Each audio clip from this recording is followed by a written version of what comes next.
ایک شخص نے سوال کیا ہے کہ جیسا کہ ائمہ کرام رحمہ اللہ کے فضل سے جنتی ہیں، اگر ہم کسی ایک امام کے پیچھے لگ جائیں تو کیا ہم جنت میں نہ جائیں گے؟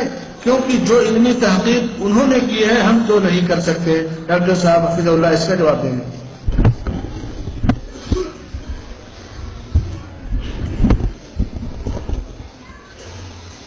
واقعی اگر آپ ایک امام کے پیچھے لگ جائیں آپ جنتی ہیں، کوئی شک نہیں۔ اگر آپ ایک امام کے پیچھے لگ جائیں آپ جنتی ہیں، کوئی شک نہیں۔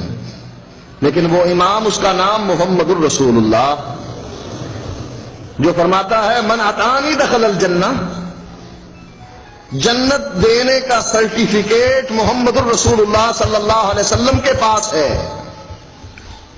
اگر کوئی اس امام کے پیچھے چلے جنتی ہے، کوئی شک نہیں۔ جو امام ہے ابو بکر کا، عمر کا، عثمان کا، علی کا رضوان اللہ علیہم اجمعین، عشرہ مبشرہ کا، بدریوں کا، احد والوں کا، جنگ خندق والوں کا، 1,40,000 صحابہ کا امام ہے، اس کے پیچھے چلنے میں جنت ملتی ہے، کوئی شک نہیں۔ حدیث میں آیا ہے من اتانی دخل الجنہ۔ لیکن جس کے بارے میں آپ کا خیال ہے کہ ہم خود ایک امام بنائیں اور اس کے پیچھے چلیں، اللہ نے گارنٹی اس کی دی ہے کہ اس کے پیچھے چلنے پر جنت ہے، اور اللہ کے نبی نے اپنے بارے میں خود کہہ دیا من اتانی دخل الجنہ ومن عصانی فقط ابا، میرے پیچھے چلا بلال، صہیب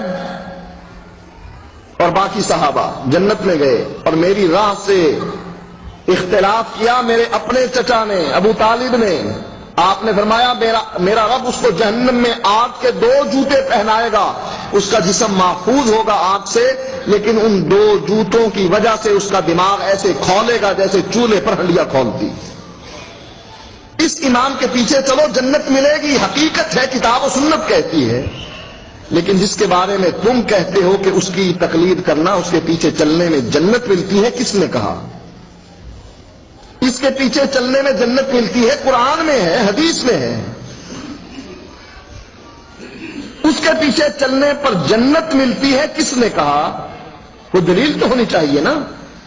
بھئی یہ 4 امام کس نے بنائے، اور ان میں سے ایک کو مقرر کر کے کہا کہ جو کچھ یہ کہے گا وہی کچھ کروں گا، یہ کس نے کہا؟ ان 4 اماموں نے بھی منع کر دیا کہ نہ یہ کام نہ کرنا۔ امام ابو حنیفہ رحمۃ اللہ علیہ نے منع کر دیا کہ جب میری بات نبی کی بات کے مقابلے میں آ جائے فَاتْرُكُوا قَوْلِي بِخَبْرِ رسول اللہ صلی اللہ علیہ وسلم، میری بات کو اٹھاؤ اور فَاضْرِبُوا عَلَى الْحَائِطِ، دیوار پر دے مارنا، اس لیے کہ یہ نبی کی حدیث کے مقابلے میں آ گئی۔ یہی بات امام شافعی سے، یہی بات امام مالک سے۔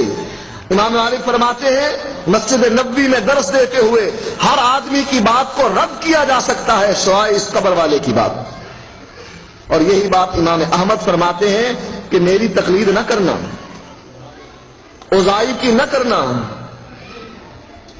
ان لوگوں کے پیچھے نہ چلنا جس کو مالک کہا جاتا ہے، شافعی کہا جاتا ہے۔ فرمایا خذوا من حیث اخذوا، دین وہاں سے لینا جہاں سے انہوں نے لیا ہے۔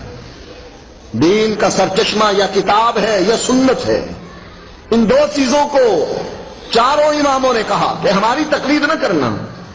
اب تقلید جو قطعاً حرام ہے وہ یہ ہے کتاب و سنت کچھ کہتی ہے اور امام کچھ کہتا ہے۔ اگر کوئی شخص کتاب و سنت کے مقابلے میں اپنے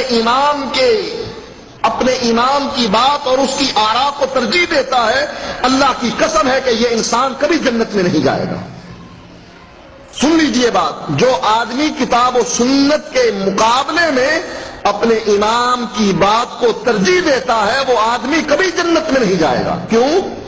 قرآن کہتا ہے من یشاقق الرسول من بعد ما تبین له الهدى ویتبع غیر سبیل المؤمنین نولہ ما تولی ونصلہ جہنم وساءت مصیرا۔ کسی کو مسئلے کا پتہ نہیں لگا، علیحدہ بات ہے، لیکن مسئلے کا پتہ لگ گیا کہ مسئلہ یہ ہے، اللہ فرماتا ہے جو مسئلے کے پتہ لگنے کے بعد پھر رسول کی مخالفت کرے وہ جدھر جاتا ہے ہم جانے دیتے ہیں، وَنُصْلِيهِ جہنم، ہم اس کو قیامت کے دن جہنم میں داخل کریں گے۔